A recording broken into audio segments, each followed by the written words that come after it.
saya. Memilih topik tentang peran bunga dalam keputusan pembiayaan bisnis sangat relevan dan penting karena beberapa alasan berikut. 1. Pengaruh signifikan. Bunga memiliki pengaruh signifikan terhadap keputusan pembiayaan bisnis. Kedua, manajemen risiko. Memahami peran bunga dalam pembiayaan bisnis dapat membantu dalam manajemen risiko. Misalnya, suku bunga yang fluktuatif dapat menimbulkan risiko bagi bisnis. 3. Keputusan investasi. Suku bunga juga mempengaruhi keputusan investasi. 4. Aliran kas. Suku bunga mempengaruhi pembayaran pinjaman yang merupakan bagian penting dari aliran kas bisnis. 5. Relevansi praktis. Topik ini sangat relevan dalam dunia bisnis nyata. Hampir setiap bisnis baik kecil maupun besar harus berurusan dengan suku bunga dalam beberapa bentuk, baik itu melalui pinjaman, kredit, atau investasi. Bunga adalah biaya yang harus dibayar oleh peminjam kepada pemberi pinjaman untuk penggunaan uang selama periode waktu tertentu. Dalam konteks bisnis, bunga memiliki peran penting dalam keputusan pembiayaan, seperti 1. Biaya pinjaman. Suku bunga menentukan biaya pinjaman. Jika suku bunga tinggi, biaya pinjaman akan besar, yang dapat mempengaruhi keputusan bisnis untuk meminjam atau tidak. Kedua, keputusan investasi. Suku bunga juga mempengaruhi keputusan investasi. Jika suku bunga rendah, bisnis mungkin memutuskan ini adalah waktu yang baik untuk berinvestasi dalam peralatan baru atau proyek ekspansi, karena biaya pembiayaan investasi akan lebih rendah. Ketiga, aliran kas.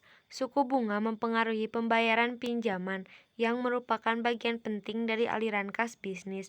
Bisnis perlu mempertimbangkan pembayaran bunga dalam aliran kas mereka. Contoh dalam matematika, misalkan sebuah bisnis membutuhkan pinjaman sebesar 100 juta rupiah untuk membiayai ekspansi. Bank menawarkan suku bunga 10% per tahun, maka biaya bunga per tahun yang harus dibayar oleh bisnis adalah bunga sama dengan pinjaman dikali suku bunga. Bunga sama dengan 100 juta rupiah dikali 10%, bunga sama dengan 10 juta rupiah. Jadi, bisnis harus membayar 10 juta rupiah per tahun untuk bunga pinjaman. Bisnis harus mempertimbangkan biaya ini dalam rencana keuangan mereka dan memutuskan apakah ekspansi akan memberikan cukup penghasilan untuk menutupi biaya bunga ini.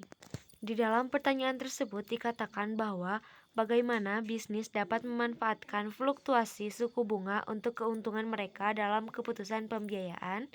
Maka jawabannya ada dua. 1. Ketika suku bunga turun. Jika suku bunga turun, ini adalah waktu yang baik untuk bisnis meminjam uang atau merenovasi pinjaman mereka dengan suku bunga yang lebih rendah. Misalnya, jika suku bunga turun dari 10% menjadi 5%, biaya bunga tahunan untuk pinjaman 1 miliar rupiah akan turun dari 100 juta rupiah menjadi 50 juta rupiah. Ini bisa berarti penghematan yang signifikan. 2. Ketika suku bunga naik. Jika suku bunga naik, ini bisa menjadi waktu yang baik untuk bisnis berinvestasi dalam instrumen dengan tingkat pengembalian yang lebih tinggi. Misalnya, jika suku bunga naik dari 5% menjadi 10%, investasi sebesar 1 miliar rupiah akan memberikan pengembalian tahunan sebesar 100 juta rupiah dibandingkan dengan 50 juta rupiah sebelumnya. Namun, penting untuk diingat bahwa bisnis juga harus mempertimbangkan risiko yang terkait dengan fluktuasi suku bunga. Misalnya, jika suku bunga naik, ini bisa meningkatkan biaya pinjaman dan mempengaruhi aliran kas bisnis. Oleh karena itu, penting untuk selalu memiliki strategi manajemen risiko. Nah, berikut video dari saya. Wassalamualaikum